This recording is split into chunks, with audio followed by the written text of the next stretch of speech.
Hey guys, welcome back to Tuesday's Chess Day, our Legends of Runeterra podcast.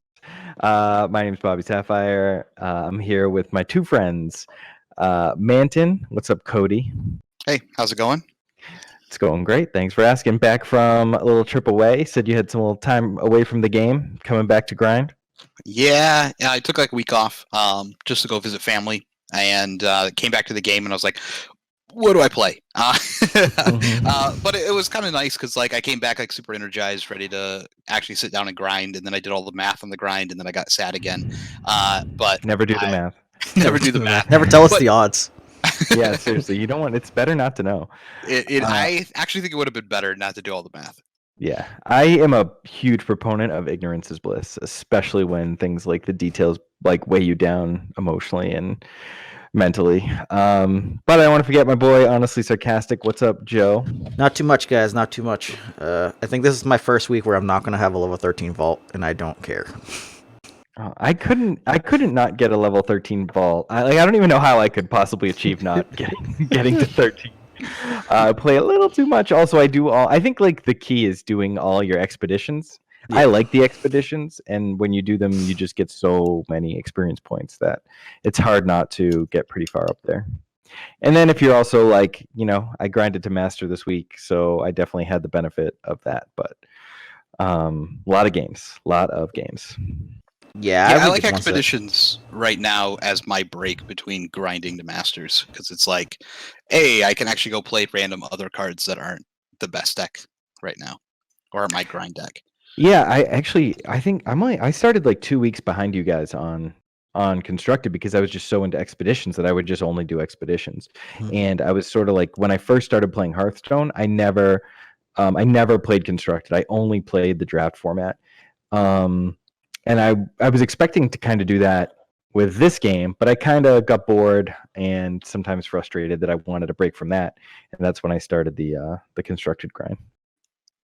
Yeah, no, I've only been doing like the one expedition off the draft token each week. I've just kind of like pulled myself away after hitting master because like I didn't want to sit there playing. Like you teeter totter back and forth between the ranks. It's so ugly. Yeah, we're gonna talk about it. Yeah. But all right, let's get to the patch notes though. We got a 0.9.1. Yeah. yeah. So for those who don't know, this was like an off week where it's mainly bug fixes, and then they did some new releases, and they just sort of addressed major issues. And it seems like they're going to go every 2 weeks is an update, but they're going to switch off between bug fixes and meta sort of adjustments. And I'm sure they'll do bug fixes on meta adjustment weeks as needed.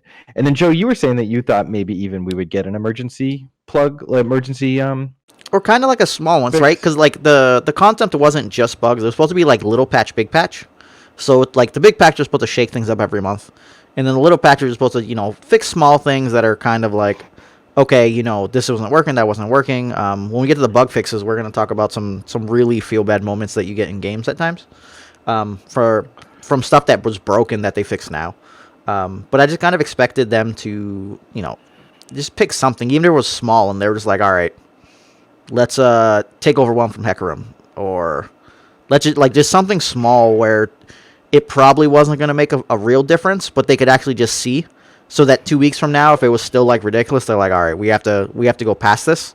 Because if they kind of get to the point where they only do it once a month, then do they have to kind of overhaul pretty hard to see if something becomes just less insane than it was, I guess? Like if Kinko Lifeblade was still bananas, right? It has a 2/2, then it would be like, oh, like he needs to get hit again, but he's getting hit a month later. So if they wanted to try like a small hit, then that's where we could have seen like a small hit right now, and then 2 weeks from now, it's like, okay, what happened in those 2 weeks? Should it be a bigger hit? Yeah, I just think that things are pretty diverse. I think there are a lot of good decks, and while some stuff does seem better than others, and that's okay in a game, that maybe after their first big adjustment, they wanted to let it sit more than 2 weeks. That's fair. And maybe in the future they won't hesitate to make changes every 2 weeks. But I mean, they made some pretty major changes, as we talked about 2 weeks ago on the podcast. And yeah, I don't know. I don't feel like they needed to hit anything. I think they could have hit things, but I don't think they needed to by any means. Yep. So, getting through the patch notes, they've said small patch, no card updates this time, but that doesn't mean there's nothing to see. So they've adjusted the animations. I don't know how many of you guys have played and had to sit there across from like Draven with the stupid spinning axes. And if you're thinking about stuff, and then all of a sudden you start doing the spinning axe, and he's like, "Huh!" And then you're like, "Dude, hurry up! I'm trying to do stuff like that." Yeah, and then like some champ flips are going to these full-fledged animations like Elise. Yeah. And then some are nice. They're just like Teemo, real quick flip. Like I love Teemo's upgrade because it's just like takes about 2 seconds maybe. It's not like Draven or Tryndamere or Anivia. They're just who take forever, Shen's like, Jinx. "Dude, power up!" And then you're like, "Dude, I'm trying to do something here." I think it was Mogwai that got wrecked. He like tried to do it, and flipped and messed up everything. The only one I really like is the Yasuo one. The Yasuo one's just kind of cool. It's like a whole different kind of cutscene. Well, he also he usually flips in the middle of your spell because you're like, "Stun every guy that's 4 or less," and he's like, with the freaking sword. Like, and honestly, I'm usually the one playing Yasuo, so I'm like, nice, this is gonna be sweet. But yeah, they're way too long, and I'll be interested. I haven't played yet, but I'll be interested to see, just how different they are. And didn't they mention something about like being able to play kind of like through some of the animations, so you're not like locked? Like even if something's still running, you can pull cards out. I didn't see that. I just saw that they said, like we've increased animation speed, decreased action lockout windows. Yeah, I guess that could be what that is. Action lockout windows. So like you could be playing at the tail end of animations. Removed effect buffers in order to increase responsiveness across a variety of game actions. So summoning units, drawing cards, dragging units out to attack. Playing fast and slow spells, playing burst spells, initiative token flip at the beginning of rounds. All that stuff is going to be faster, and the lockout speed will be decreased. So I know some of those, especially like on draw spells, like they draw one individually. Oh my god! Like, just put 3 in my hand, bro. When you progress day after you've been thinking for a while. It's not like Magic where you like want to pull each card. When you're playing live and you want to pull each card off the top of your deck and like sort of like I always like pull it, put the card down, and lift it to my hand to like show that I'm drawing cards individually. Yep. That's because Miracle. It was even before Miracle. It's just like I just think it's polite to sort of like separate the cards. Yeah. But sure, you might see people like palm 3 and like show, but I don't know. I think in general, it's just that's a good one because the drawing card thing annoyed me to no end. Yep, I agree. I think it'll be nice to play it a little bit faster now that people are more used to playing the game, and they don't need as much time typically to sit around and think, and so you actually start noticing then like when animations are long now, because you're like, okay, I've done all these things, I know what I want to do, why do I have to keep waiting in order to do these things? Also, it might make the grind better. Maybe I'll have to redo my math because the games might go faster with less animations. We'll find out. I don't know. I just remember the times where I progress stayed, and then there were shrooms popping off of the progress day draws, and it was just like, dude, what's taking so long? Go. The next patch change I love because they nerfed the friend XP so hard that like when you lost to a friend you get 0 XP, and it just tilted all the people who really just wanted to play with their friends because they were only considering the people that were gaming the system to auto loss to get the XP. So I think it's pretty funny that they're like, all right, maybe we went a little too far overboard. So a friend challenge XP win is now 200 and a loss is 100, and XP gains capped at 5 wins. And losses at 5 per day. So you can't just like infinite spam friend matches for infinite XP, but they also don't give you 0. Yeah, the 5 game thing was locked in from the last time. But we skipped the boards and the guardians, bro. We got the little minions. Well, you went right to the game pacing and feel, so you skipped them. I went from the top. Boards and guardians are the very first one. No, dev note animations. Oh. I didn't even read that. Yeah. All right, we got some boards. There's a new minion available, new guardian, the minion, the mage minion from League of Legends, which is he kind of looks annoying. I don't know. Maybe you can drag him on your screen, Joe. Oh, he's there. He won't stop dancing. No, he just keeps dancing forever. The boards are cool. I've never actually looked at any of the boards, but these ones are cool. I mean, I think the Garrett one is one of the ugliest boards I've ever seen in my life, but the Jinx one's pretty nice. I do like the Jinx one. I guess I was looking at just the Garen stuff, but the outside of it is real rough. Yeah. I don't mind the Garen image itself. The Jinx board is very cool. Yeah, I like the Jinx board a lot. Yeah, it's like very Harley Quinn to me. I feel like that's supposed to be almost like a tornado slash thing, but then not at the same time. Maybe it looks better when you only have your half, Yeah. and like it's not both of you having the same thing. Maybe. Yeah, fair enough. I do like the Jinx one. The only thing I'd say I dislike is that the your side one. I wish she was shooting at the Nexus crystals. Yeah, like it's like she's funny. shooting at your spell mana. The other one's shooting at the Nexus crystals though. So it's like, oh, okay, whatever. But Guardian improvements, Silverwing and Gloomtooth make fewer noises when idle. Basilisk's tail and Gromp Jr.'s legs no longer clip through certain boards. I guess those are the little guys. Yeah. Yes. I don't know.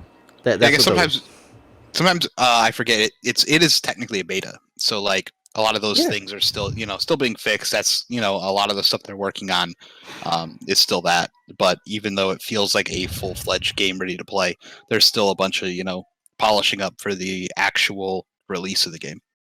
Yeah, for sure. I don't remember which one it is, but I know people complained about one of them doing like these flashing lights way too much, and I think it was like the poison frog.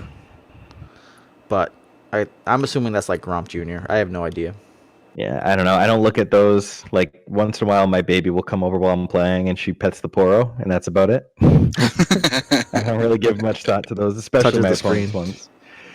Yeah, I know. She keeps wanting to touch the end turn button, and I'm like, please, No. please, Jules, don't do that. No, don't do this to me. All right, now can I move over to like the most important one? I think Yeah. is the deck builder. Card counts now represented by pips. You'll know them when you see them. That better communicate copies owned, copies not owned, copies used in deck, and owned copies not used in deck. I haven't taken a look at this yet, but God, I am excited to like fully understand how my collection works finally. Well, you won't see till tomorrow, so. Oh, that's right. It's not out till tomorrow. I keep thinking that it's out already because I haven't played all day. I've been like so disconnected. Nope, not yet. But All right, well, we'll know them when we see them. indeed. Last but not least, definitely actually the most important is the bug fixes. For sure. So I never knew that if you repeatedly hover over a region road, they shadow out. Like, what? I guess the shadows would consume the screen. Like, they would just go bananas. That Oh, seems... yeah, I never. Yeah. But we did know that Rekindler and Harrowing, if you played a champion spell, would summon the champion. What that would mean is, like, let's say you had an Ashe, and I believe Ashe's spell is Flash Freeze. So if you had an Ashe in play, and then you played a Flash Freeze to Frostbite a person, there would have been considered an Ashe champion, like in your quote-unquote like graveyard, or available for Rekindler or Harrowing to summon. They've adjusted that so that no longer works, meaning you don't have to kind of stress paying attention to people's cards that mimic champion cards. Like, yeah, if someone Ashed and then Flash Froze, I wouldn't even think like Rekindler would there's get another it. Ashe in the graveyard for them to reanimate. Yeah. Yep. Especially if you're trying to play around that, you're just like, oh, like, let me not kill her because Rekindler's coming. This is a Shadow Isles deck. Yeah, and it makes sense this way because, like, the way I think of it is like, oh, this spell just goes back into my deck. Yeah. Well, it's also like they just said a bunch of weird, like, contradictory stuff with like, oh, no graveyard, but they have you respawning champions Right. and dudes. There's So- a graveyard somewhere. We can't see it, we can't access it, but it's there.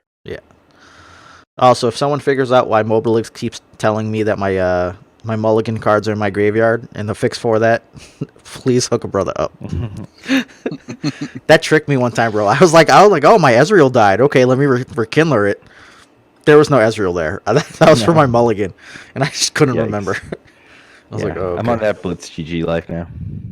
Oh, you did it? Okay. I haven't tried it yet. Do you like it a lot? I mean, I just had it installed from League Oh, of from Legends. League? And it just popped over? Yeah, it just popped over, so I started closing Mobilytics. Okay. Nice. I don't like it as much actually. The you can't like look at the card. Oh, You can't like click to look at the card what it is. okay. Which, if you just want to read something to get a clarifying text, or even in your draft deck where you're playing with cards you're not as familiar with, you're not able to read them. So I still recommend Mobilytics, but Mobilytics is just so big and clunky. It's annoying. Does yours have advertisements? Yeah. Yeah. Mobilytics? Yeah. Yeah. Not on like, my screen when I play. When it no, loads when into you're the loading game. in. Not that I've noticed. Yeah. And in my most recent like recording, there was like women in lingerie, and I was so confused. Like, and I was like, I'm pleasantly oblivious to many things. I just choose to That's not fair. pay attention. That's fair. Past that, we've got champions will now properly level up if they return from being detained after their level up condition was met while they were detained. So yeah, if you don't know what the hell that means, because it's a lot of words, essentially, let's say I had a Hecarim get detained. I played a Hecarim and he flipped. And then we killed the detained unit. We would have ended up with a level 1 Hecarim and a level 2 Hecarim. Let's change this to Ash, though. Or, like, it would cause random breakdowns of the game where every time you Frostbite, she would try to flip and, like, keep creating, like, crystal ice arrows or whatever it is. And, You didn't even have to Frostbite to try and flip. You would just get multiple crystal arrows. Like, you would play one and draw another, play one, draw another, play one, draw another. It would make something like 3 or 4 in a row. Oh my god. Yeah. There's a video of it on the Reddit if you want to check out the Reddit, or if maybe I'll find it and put it in the link to the YouTube. Yeah. Well, I heard one with the Lux, where the Lux made infinite of the 4 damage spell. Oh, I didn't see that. I had the crystal arrow thing happen to me. Yeah. And then I only found out about it because I saw someone post on Reddit about it. Yeah. I didn't know what the hell was happening. I guess like part of me considered it was a bug, but it was also sort of one of those, what, I won the lottery. I didn't know this was illegal. Wait, did you do it or did the opponent do it? No, it was me. I was playing Infinite Crystal Arrows. I was like, this is amazing. I'm just keep playing it. Let me draw some more cards. Why do I keep drawing these? All right, whatever. Yeah, it was like, it was in a draft. It might have even been like the free play expedition. So I just like, I wasn't really thinking much of it. I was probably playing while I was watching something, and not really giving a lot of thought to it. Crystal Ice Arrow. Man, I thought I cast this already. Crystal Ice Arrow. Something's wrong. What's up, the third one? All right, where'd all my spell mana go? I was supposed to have like 4 left. Like... Yeah, I'll find the link to the video of someone doing it because it's pretty funny. Opponents making like angry emojis and shit at you. But there's that. But yeah, so now they'll adjust properly. I'm wondering if the Thresh one will be fixed though. So if you had like multiple Threshes, or I think I might have seen it on multiple Hecarim as well, where the first one flipped, the second one would flip and actually heal. So like, let's say you had 2 Hecarims at like 4-3, and then they swung, made all 4 guys. The first one would flip and be a 5-3. But the second one would actually, or 5-4. The second one would flip and actually just go 5-7 and be full health again. It was like, there's all sorts of crazy bugs with like multi-champion flips.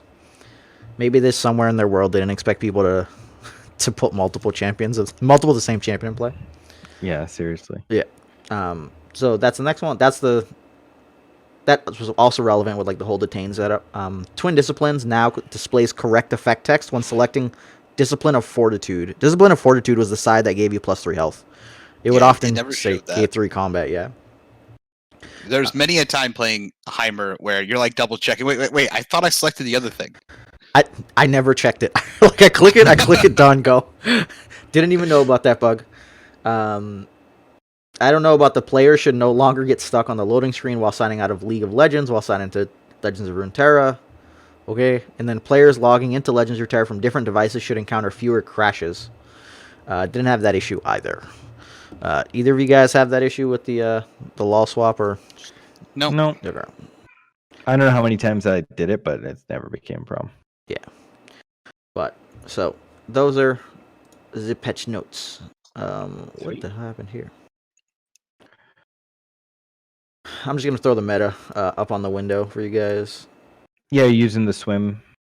I didn't go to swim stream. I went to the Mobilytics one. Should probably go to the swim stream one. Yeah, I'm looking at the swim. He updated it today. It's pretty interesting. He moved the Ezra deck into tier 1. Mm-hmm. Next to Fearsome Rally and Kinko Elusives, and a couple days ago he did a Kinko Elusives video. Mm-hmm. No, he did a Zed. Yeah, he did. Yeah, that's the Zed elusive deck. He did a video about it and like just booted up 2 master games and crushed in about 2 seconds, and that made it such a huge part of the meta for a couple days. I will say I do love how quickly the meta shifts, much like Hearthstone. You take a half a day off and you're like, what am I walking into? You don't even know. That it is was nice. weird taking a week off, coming back and being like, I have no idea what any deck is. What's happening? Yeah, I mean, I took like 2 days off, and even then, I was what's going to happen. So I can't even imagine taking a week off. That sounds completely insane to me. But also, like, kind of frustrating, right? Like, it's like, oh man, if I can't even step away from this game, if I have to play it all the time just to keep up, that's frustrating. I guess that's like why we have Mobilytics and the swim page to help us. But there's still a lot of random stuff on there. Oh yeah, like I'm still seeing stuff like from way back. So there was like the whole like Ash Noxus deck. Just pumps every guy big, Trifarian Assessor, draw cards. I haven't seen War Mother's control in a while though, like a long while. It like He still popped up has for a it in bit. Tier 2. Yeah, it's in tier 2, but I just haven't seen it. Yeah, I guess the date is last updated February 19th, so makes sense. Do you want to go through the rest of these, or do you want to talk about the Mobilytics ones? So yeah, one second. So Swims is Fearsome Rally, Kinko loses Ezreal for 1. 2's Heimer Karma, Karma Lux, Spider Aggro, Spooky Karma, War Mother's Control, Nox Frostbite, and then I don't know, and then Troll Moments is Saving Private Teemo and the Infinite Combo. So I played against the Infinite Combo deck on Master. Yeah. And I didn't know what was happening. He played Cloud Freaker. I'm like, what the hell is this? And then he just started playing a million things that cost 0. Yeah. And then he played like a Puffcat Peddler, and I was like, oh, okay, I get it. But he only had like 2 or 3 cards left in his hand at that point. Yeah. I had like the control deck I'm playing is just so taxing that he just couldn't keep up with anything. But that deck is kind of funny, and his thing is like stall till 10, play Karma, Cloud Drinker, Peddler, use counterfeit copies. I'm sure they can read it, but like basically you can do 1,000 mushrooms, and the only limit is how fast you can play everything because you run out of time in your turn. Because of all the animations, the Puffcat Peddler animation is like awful. Also, any of the Puffcat animations are terrible. Well, you actually won't run out of time because you can pass after a burst spell, and your opponent has to pass back, and then you could go do it again. True. So you're just like, oh, I did a bunch of stuff, and then you just pass. Because if you let the timer tick down, you might actually auto pass and then get screwed. Yeah, fair enough. But because I definitely do that frequently, where I'm just like, rummage, all right, pass. And it's like, okay, I'm good ending here. I don't know who's calling me. Unprofessional. You're not on call anymore. Turn your ringer off when we're podcasting. Hey, yeah. Family calls. I'm gonna text back that recording. I'm sorry. So, I guess like one interesting thing we can talk about the meta, Cody, is that you and I both have been playing a lot of Spider Aggro. That is, I was going to talk about this when I talked about the grind, but that is what I use to grind through Diamond. And it was very good for me. Like I didn't spend a lot of time in Diamond at all. But I think I just caught it sort of at a nice little point in time where people were playing like all this like wonky mid-range stuff and people weren't playing Shadow Isles. Yeah, I think it's interesting because I came back after a week, and then I was like, hey, what should I play? Because I'm going to grind my master grind now, and I was like Plat 2, I think, or Plat 3 or something like that when I asked you. I might have even Plat 4, and you're just like, well, this is what I use, and I was like, okay, I guess I'll use that. And it auto beats the Zed deck just about. Yeah, it's great, which is awesome because there's a lot of Zed. And then it also beats the other Spider decks, which is like. It doesn't look like that would be the case until you play it, and then you're just like, oh, I just run you over, and then it's over. Like there's nothing you can do. Yeah, they're sometimes skipping 1 and 2 because they're all about their like Wraithcaller or whatever. Yep. And then they're already dead by the time they have 2 blockers with their Wraithcaller. And I found that even like the rally deck's pretty easy as well with the Nox version, and then also the burn deck has felt super easy as well. Because you're still running big, like beefy guys or stuff that combos together well, and just running them over while they're trying to burn you. I would say the only time I run into issues with the burn deck is when they just have a bunch of Boom Crew rookies, and it's just like that guy stonewalls you. You have some fearsome, but not a ton of fearsome, and he stonewalls a bunch of your guys and just cracks you back so hard. So not as auto a win I've found than as the Zed one. But that deck, like you said, still really, really good. And then any of these, like, quote unquote, they think they're aggro decks, when they miss one or two, like if they don't hit 1 and 2, man, they're just so far behind. And there's like nothing better than opening with what's his name, the 3/2. Yeah, the one cost for 3/2 who can't block. Legion, that rear guard. Yeah, the rear guard's just so good because even like he can't get thermoed on round 1, that he's just such an amazing opener. There's nothing that gets him for 1. So yeah, and if they thermo on 1, or if they use any removal on him or try to block him, it just opens the way for like Elise to get in next round. Which is great. And against like Zed can't really block with their 1-drop if you start with it, because then they don't get to pick him up and play their elusive on round 2. Which is sometimes, even when I have priority on round 2, I'll keep my deal 1 damage, make a spider. Vile Feast. Yeah, Vile Feast. I'll keep my Vile Feast just so I can pick off their 1-drop, but so they can't start stacking elusive on me. And that's been super strong. And for the people who don't know, it's Nox spiders, and you're running a Darius instead of Hecarim. And it's been super good. It does struggle really heavily against control. It certainly can. It certainly can.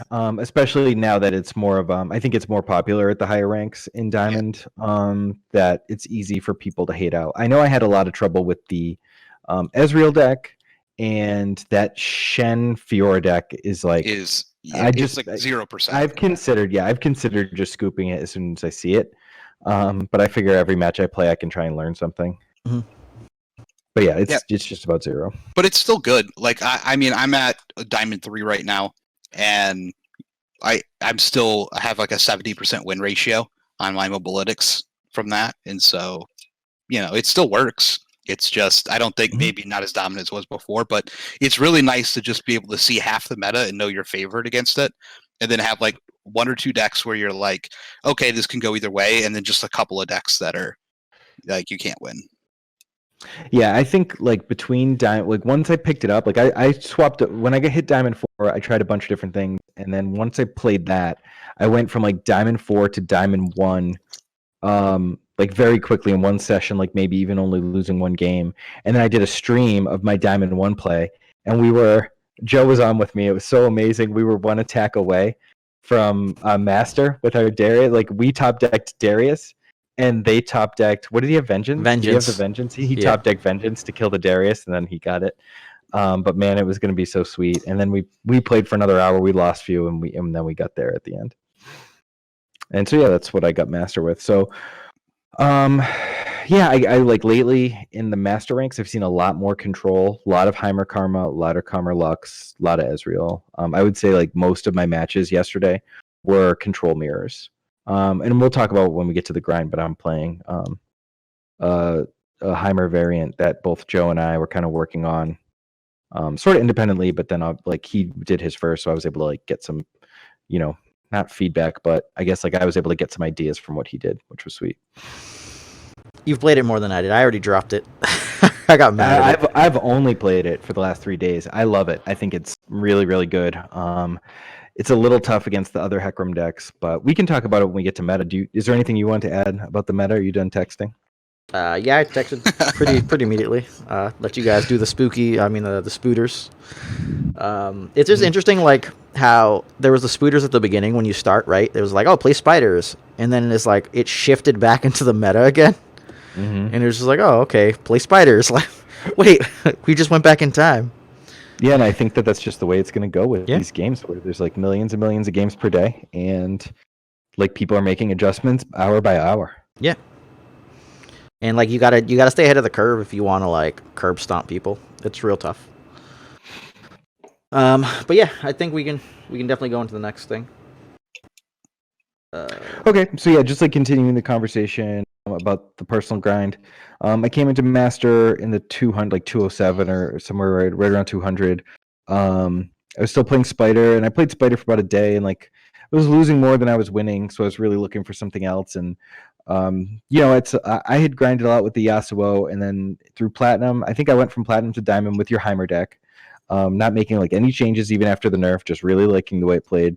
And I was thinking that just like Shadow Isles has a lot of awesome early removal. So you had already had the idea when I was thinking of it. You had posted a list. I went and built mine and sort of like compared notes. You didn't like the box, but I loved the box. I'm terrible at playing the box because like the way I inherently play is so greedy. Like sometimes I messed it up real bad. I've definitely messed up the box, but it's so good when they like play the troop of Elnuks, and they only hit other 3/3s, and you're like, guess I'm gonna put you in the box. Or they slam a Hecarim, and you like throw your chump womp in front of it, and you're like, welcome to the box. It just feels so good. I'll take no damage. I kill your Hecarim. I'll take no damage, and good job. I traded. I 2-for-1, but it just feels so much better because Hecarim's that insane. Yeah. But the early removal is so good, and man, the one thing about the control meta is that, or even the mid-range meta is that, man, my pickpockets have been getting in so much. My pickpockets have been freaking all-stars, man. Like we had a game, I think you were in the room with me, like we stole a deny turn 2. And then, like, on turn 15, we played the deny to win the game. It was our last card, but we held it all game. It was such a thing of beauty. And there's nothing better than playing the card that you stole from your opponent as a huge blowout and then just giving them the Braum emote. You're like, no, I shouldn't have this Will of Iona. I do. And, like, just willing that, it just feels so freaking good. It's one of my favorite things about playing Control is that pickpocket, man. It's so good. Dude, when I put the pickpockets in the first time, I hate with it, and I stole a Harsh Winds, and I wasn't Freljord, and then I Harsh Wind and blew them out. It was disgusting. I was like, oh! Because they really can't play around what you have. Yeah. And sometimes like the ones that you get are so funny. It's like, man, this Elixir of Iron is going to be so good. Or just like whatever it is, you're just going to find a reason to play it that they can't see. Yeah. And it's so fun. I think I once got a death mark. So then they swapped Ephemeral to me and I swapped it back. I did that the other day. I was like waiting for it too. They did the play. Yeah. I had no idea until this play happened that Mark was permanent. Yeah. Oh my god, that should not be the case because this combo is insane. So they make their 5/5 and 8/8 lifelinker, and then they swap the ephemeral to you. But yeah, I swapped it right back, and he was tapped out, so he had nothing, and I gave him the Braum emote. Like, nope, my dinger's gonna stay, and I get a 3/1. Yeah, it's so good. I love pickpocket. It's so much fun. But yeah, so I've been loving the control deck. Just to finish up. I played a little bit yesterday. I was really working on top 100. I got to the 83, and then I was trying to get into top 50. But at that level of master, every game you lose takes 2.5 to 3 wins to get back to where you were. So if you lose 2 games, that's 6 wins to get back to the top 100. And it's just a tough grind. And like you said, you kind of lost interest with it. And if you're not into trying to get there, then it's tough to really focus down and get those levels. But I would like to get into the top 50 and then probably set a new goal for myself. But that's the goal right now, is to get into the top 50. Yeah, I played Dinger. I got back to 20 and then fell back and then sat down one day and lost 4 in a row, I swear. And then I was magically in the 200s and I was like, all right, well, time to experiment. And I played 5 different new decks. I was like, don't love this. Yeah, the losses are tough. I mean, I'm very streaky when I play, and I lose 3 or 4 in a row and be like, oh, I guess I'm 450 now. And it takes some time, but you got to work back. It's just the losses cost a lot. They cost a lot more than the wins. So I'm surprised you kept playing at 20. If I got to 20, I would definitely stop. Wait for them to announce Challenger. I just find it largely irrelevant. That's why. So yeah, sure, but I just you want the big number. If you're playing those ranked and you want to be high ranked, then 20 is a pretty good place to chill. Yeah, but I got to 3 and then I fell back. You really should have stopped when you get to 3. Yeah. Well, I got to 3 and then I won and I was still at 3. And I was just like, yo. Yeah, I know how that is just by watching Arena Pros. The guy who's number 2 win 5 in a row and be like, I'm still not 1, losing it. He's like, now I'm going to play against my counter deck. Oh, there goes my counter deck. Oh, my God. Mm-hmm. And I'm 400 again. Yep, the tilt is real. Yep. But that's life. I think right now I'm focusing on Dawn and Dusk combos. I want to have like an entire deck where like every guy I could just Dawn and Dusk and love life. Mm-hmm. We'll see how that ends up going.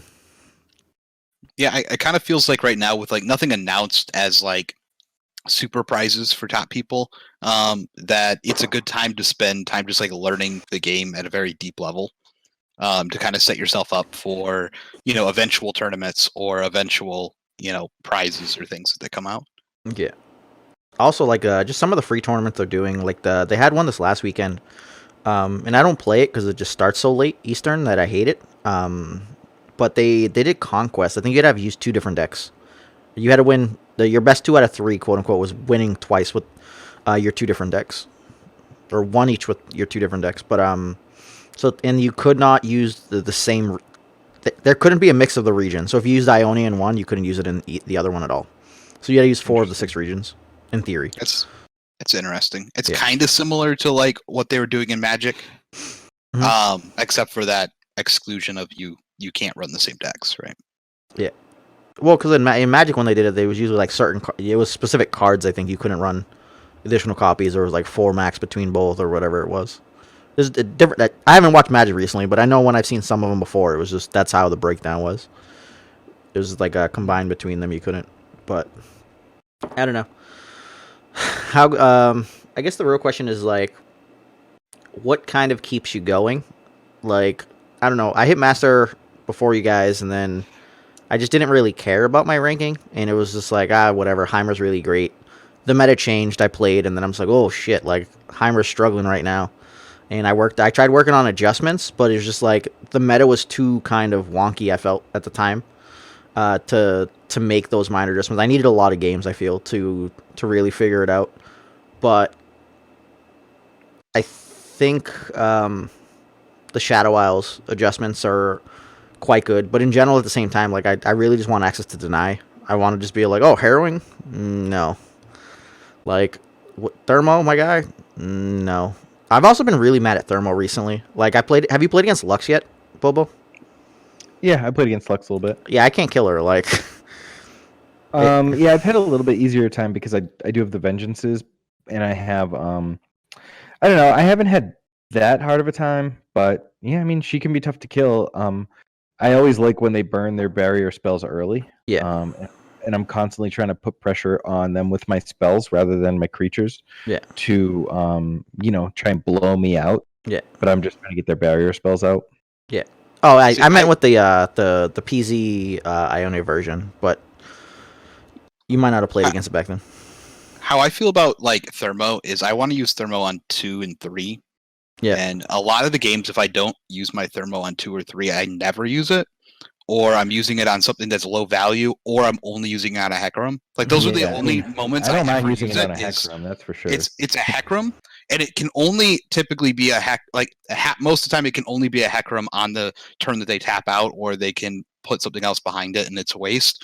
But if I can play it on 2 or 3, the card feels amazing. Mm-hmm. Yeah, I love it early. It's so good early. And so I'll just look for spots. Like how I started the change was I'll just look for spots to play it. Like, oh, you have a 3/2 on 2 here. I'm just going to use my Thermo here. Like, yeah, it's fine. And especially with the control decks where you have a bunch of spells late game and you never really want to spend all your mana on the Thermo. Yeah. I've been using it a lot to one of the reasons why my Chem Punks have been hitting so much is because I'm using the Thermos pretty aggressively to make the Chem Punks hit, because my thinking is like, oh, I'm going to use a spell. I'm going to do some damage, and I'm going to get that spell back, and I'm going to get a spell that they can't play around and isn't going to cost me all my mana, and hopefully can have a similar effect. Yeah, no, that's fair. I'm not sure what card you mean that it's giving you problems with Lux. Like, I've played against the Lux Iona, like the Lux Karma stuff. No, I couldn't kill. I physically couldn't kill the Lux. So the turn she came down, I can't touch her unless I will her, and then after that, it was just Thermo was the only single card that would actually kill her, unless I went get excited Mystic Shot. So then it was just oh, Thermo barrier, Thermo deny. So it was probably just me not using the Thermos on the early guys, and that was the big differential. But the removal was much rougher because Lux would just be oh, well, I'll just play this 6-cost spell, and then okay, I'll burn your guy out. Bye. Yeah, I mean, there are definitely times where I'm using 2 spells to get the job done. Yeah. I like when they attack with her when she has her barrier. Obviously, I think anytime you can just get anything into her, even if I'm killing her over the course of a couple turns, is generally okay. Yeah. I feel. Definitely, but I was just struggling immensely. I started losing like all the Ezreal matches. I was losing all the Karma Lux matches. I was just like, all right, well, I'm gonna take a break from Heimerdinger for a bit. Mm-hmm. I just knew I was at the point where I was no longer even playing correctly. I wasn't even thinking like 3 turns ahead. I was just like, oh, I gotta burn that guy. And that's an issue I've always had with card games. And I read something recently. I can never remember what they call it, but essentially that when I play the same deck for too long, I have diminishing returns. I get worse with the deck. And when I'm playing new things and trying new things and trying to actively learn, I'm so much more engaged with what I'm doing, and I get better at both the game and the deck, and essentially more successful just because I'm not going through the motions. I'm never having that like, oh, let me turn off 3 turns ahead. Yeah. So I definitely get that, and I'm really liking the Dinger Shadow Isles deck mainly because it's not on anybody's radar, and I want I think that's one of the reasons why I wanted to get so high with it, because I wanted to prove that I could take something that's completely, I guess not completely off meta because it's Hecarim, or completely off meta because it's Heimer, but definitely a combination that people aren't using and get success with it. Because you're really just not making as many elusives. There's not as many 3s. Yeah, I'm not like swinging for 9 with elusive and then winning the game. It's more like getting value, like being fine attacking with the 5/1, the 4/1s, and just finding ways to, pressure them. Really, what it does, it's almost more mid range when you consider like I'm just making 2/1s all the time. Yeah. And trying to actively wear them down to the point where, like, all right, if they spend a lot of time working off my Dinger, then I crush them with Hecarim, vice versa. Yep. And then it's like Rekindler. Yeah, exactly. I definitely rekindled Hecarim, Heimerdinger like 3 times in Expedition earlier today, and the opponent had to have felt real bad. Yeah, that's gross. It's like, ugh. But I will say I think Expedition is a lot better with the nerfs to elusives. It's felt I think a lot more fair, or more like you're fighting for the win most of the game instead of trying or hoping not to get cheesed out real quick. Oh, I've still had elusive cheese. Like, I had what I thought was the most broken double Hecarim, double Rekinder draft, strong early game, insane late game. And these guys just like, it was like Greenblade Duo, like guy, make a copy of it, swing for 20, and be like, but you were like, you were amazingly dead, but because you had this one turn where you could go off, it's just nuts. So I don't know. I've definitely been running into the elusive bullshit still in Expedition. I've been okay versus the elusive usually. The ones that scare me right now are like when Noxus is like rear guard into Drummer into Trifarian, and you're just like, oh, they're too big. They're too big. Run away. No, it hurts. I love Noxus in Expedition. I have most of my successes are Noxus. I love Freljord. I think Freljord just like an auto 7 for me most of the time. Yep, I feel the same way. Demacia scares me when I see really good Demacia decks, just because they're 5-drop, 5/5. Make sure you have like 5 Alpha Wild Claws. You'll be fine. Yeah. Play all of those Frostbite some guys. Smack them up. But I guess from here, the question is like, and we've talked about it a bit, is because I've mentioned just like feeling like blah about stuff.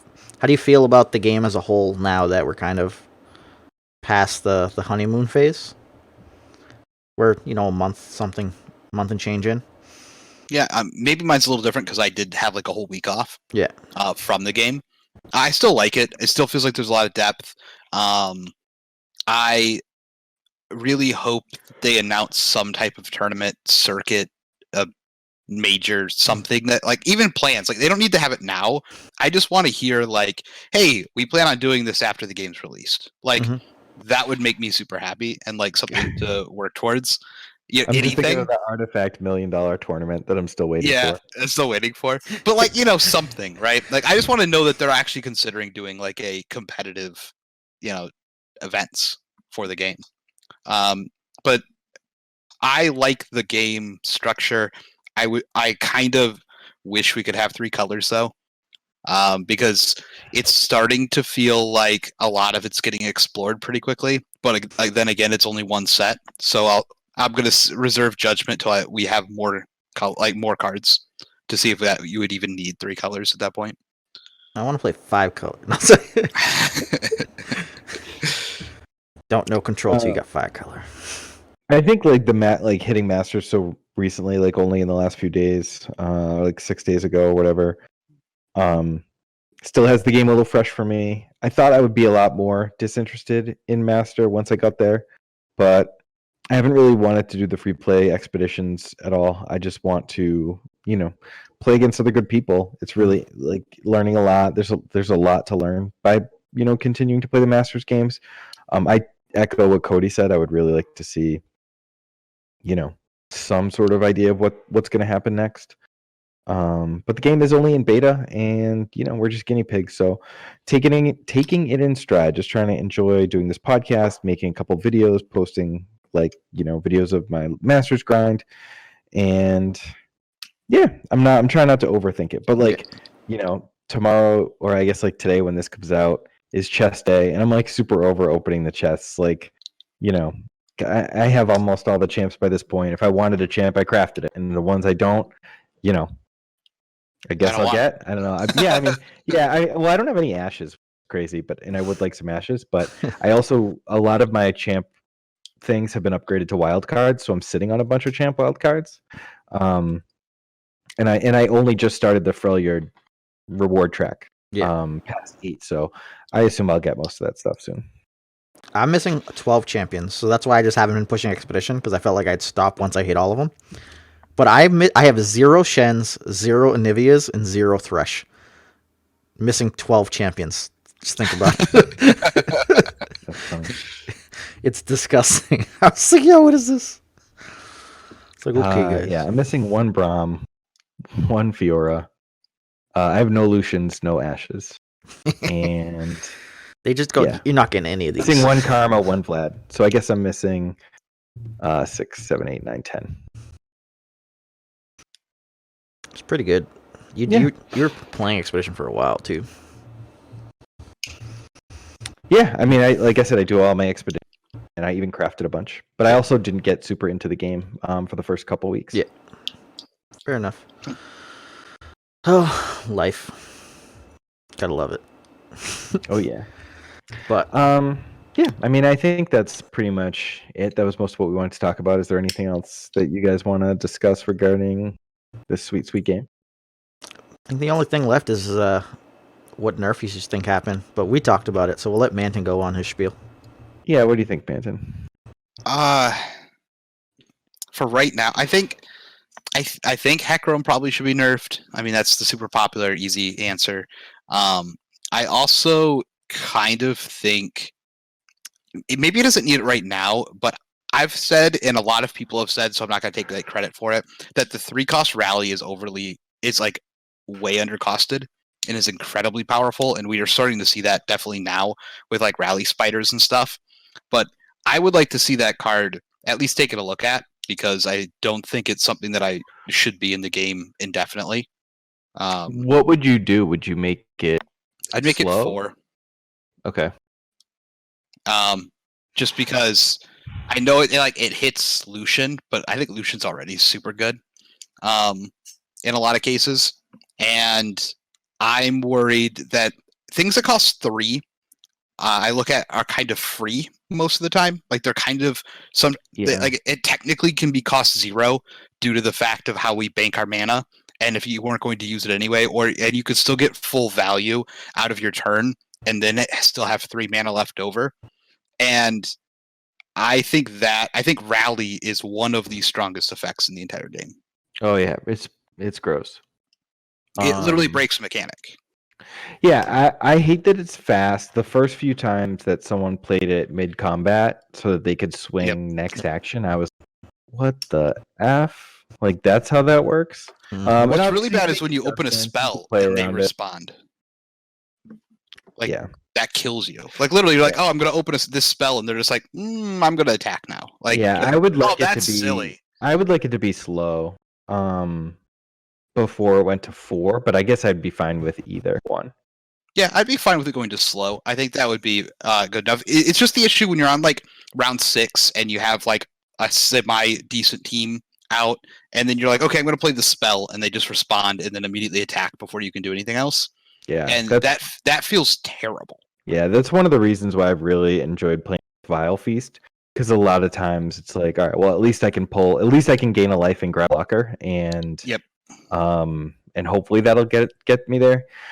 I don't mind it being like a really strong card in the game, but if it's it might need to be properly balanced. But I do get frustrated by the sneaky fastness. Well, I guess I did when I first experienced it. I've learned to deal with it and look for it and play around it.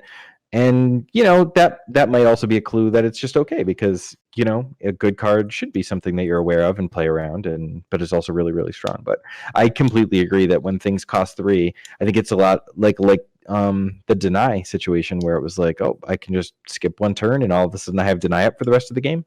So it's just, it's really strong. Yeah, I don't think it's overly strong. Like, it's really strong now, but I think it's play aroundable now. But that's one of those cards that every time a set comes out, like, I'm gonna go back to that rally and be like, does this get broken now? Does this get broken now? Does this get broken now? Because I think the mechanic on its own is amazing. Also, being able to hit on curve and then rallying is too good. And that's the 3 concept, right? Because like if you hit Hecarim on 6, and then you swing out and your opponent like jammed whatever to block and make sure they get to the next round, and then it's like rally, do it again, and you're just like, no. Yeah, there's no recovery step. Like that's one of the best ways to use it, is like you hit with something really strong, and then they have to like waste half their board, and they have to use just the resources, like popping things to your hand or removal, and then immediately at the start of the next turn, you're just like, well, now you don't get to rebuild. Yeah. Oh, Hecarim. Hecarim. Even if it cost 4, it'd be like, Hecarim swing, alright, he died, okay. Your turn, Rekindler, rally, swing again. It's like, no! Don't do this to me. Don't do it. But no, that's fair. Rally I didn't even think about, as far as like, that's kind of disgusting, but that is part of the reason the Fearsome deck's scary, right? Like, yeah, Fearsome Rally. Yeah. Like, you already struggle to block them, and then now they have an extra attack phase, and that was like the big thing in this game, is like, oh, okay, your odds, cool. You can only attack 1, 3, 5, and then like we're at the mid to late game. I just have to get through those 3 attacks, right? And the first one's terrible, so it's like, who cares? The worst is like, I've had games where they play it, and then I'm so in the tank about how to deal with it. Like, all right, I can recover on my turn. Like, wait, that was my turn.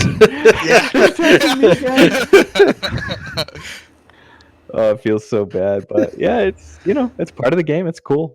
I mean, I think they did a good job with the game. The game's really fun, and the game's really interesting, and it might just be part of like figuring out a new game, but I like it way more than I was going to. Like, way more. Yeah, and it's a 1-set game. Like, that's the part that keeps, like, I have to keep reminding myself, because it feels like there's way more than one set. Yeah. Yeah, it's just like, what's going to happen when they bring new stuff into it? Yeah. And people are still discovering things and finding, better stuff and new decks, and the meta's pretty diverse, and you just keep adding more to that pool. It'll be nice. Yeah. But yeah, I think that's it for this week, guys. All right, sounds good. As always, thanks for listening, and don't forget, never skip chest day.